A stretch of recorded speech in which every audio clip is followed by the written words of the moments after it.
Una celda en Excel es la intersección entre una columna y una fila.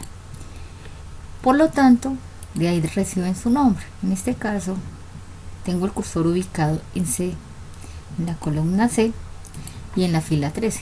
Acá, en el cuadro de nombres, siempre va a aparecer el nombre de la celda o también el nombre del rango, ¿sí?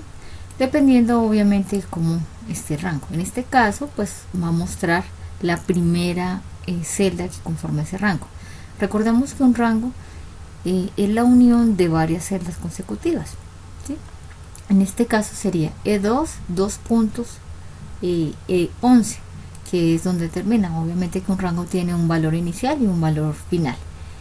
También se podría hacer que esos nombres cambiaran, ¿sí? Acá siempre aparecen los nombres de los rangos. Por ejemplo, si vamos a sumar estos rangos, entonces se puede poner la función suma de el rango desde C2 hasta C11 y pues acá ya aparecería nuestra función con ese rango, pero pues es muchísimo más útil que tenga un nombre ese rango para pues saber qué es lo que está sumando. Entonces se puede crear un nombre del rango. ¿Cómo se hace? Hay dos maneras de hacerlo. La más rápida, que es clic derecho, en el menú contextual se selecciona definir nombre y ahí pues va a aparecer la ventana donde se pone el nombre, o la otra es ingresar a la ficha fórmulas. Estando ahí se ingresa al grupo que se llama nombres definidos y pues ahí va a dar todas las opciones. Entonces se ingresa a asignar nombres, que abre la misma ventana. Importante tener en cuenta varias cosas. Lo primero, el nombre del rango o el nombre de la celda no puede llevar espacios. Por ejemplo, yo no puedo escribir valor espacio unitario porque no lo permite, o sea, él no permite un espacio dentro de las celdas. Lo que se puede hacer es utilizar rayita al piso, se puede utilizar la segunda letra en mayúscula o sencillamente pues hacer una palabra que no requiera, utilizar una palabra que no requiera de espacio. Tampoco se puede empezar el nombre con números, ¿sí? Porque pues obviamente no lo va a aceptar. Se puede utilizar un nombre, ¿sí?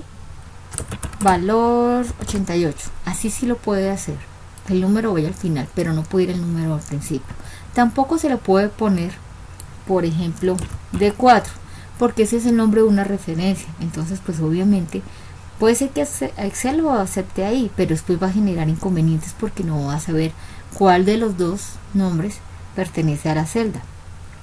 Hay que tener en cuenta que tampoco acepta la C mayúscula, ni la C minúscula, ni la R mayúscula ni minúscula, porque estas representan filas y columnas en inglés. Entonces, por ejemplo, siempre va a generar inconveniente.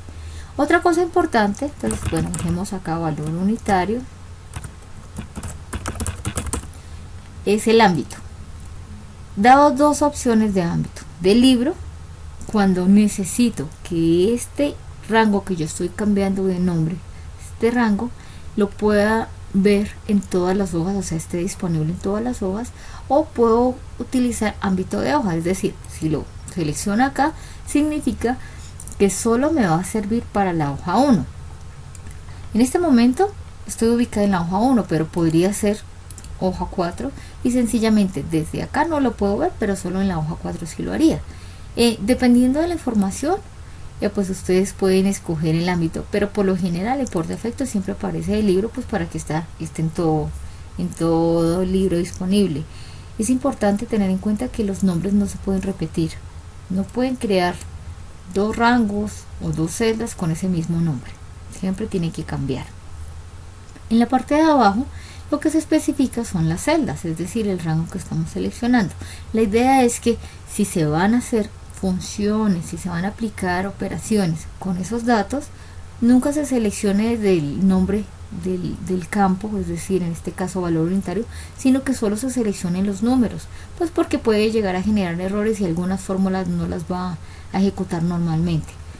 En este caso se le da a aceptar y listo. Ya aparece el nombre. Acá en cuadro de nombres automáticamente aparece el nombre que se asignó. Es más, desde ahí también se puede cambiar, pero lo importante es pues hacerlo bien. Entonces, de tal manera que aquí si yo escribo suma y voy a utilizar ese nombre de rango, escribo valor, porque recuerdo que así se llama, y acá aparece. Ya acá aparece en la lista, lo puedo utilizar y sencillamente mi función de suma ya quedó con nombre de rango. Es muchísimo más fácil utilizarlo así, porque nosotros ya sabemos pues que estamos sumando. Obviamente que los nombres estén relacionados con los datos, porque si por ejemplo a esta información yo le escribo oso, perro, pues obviamente no va a tener ningún sentido, porque si yo le estoy sumando perro y esto realmente es el valor total, pues no va a tener ninguna facilidad y no va a ser justo ni justificable que se utilicen nombres de rangos.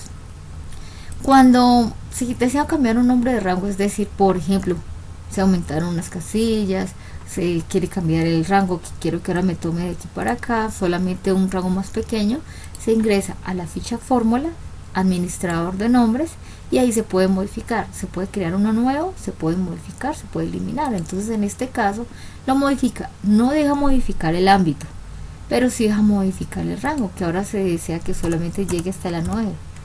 Por lo tanto acá solo llegaría hasta la 9. Si le damos cerrar, fíjense que acá ya no está teniendo en cuenta estas dos porque se hizo una modificación. Los nombres de rango son muy útiles cuando se van a utilizar en funciones y también cuando se va a hacer validación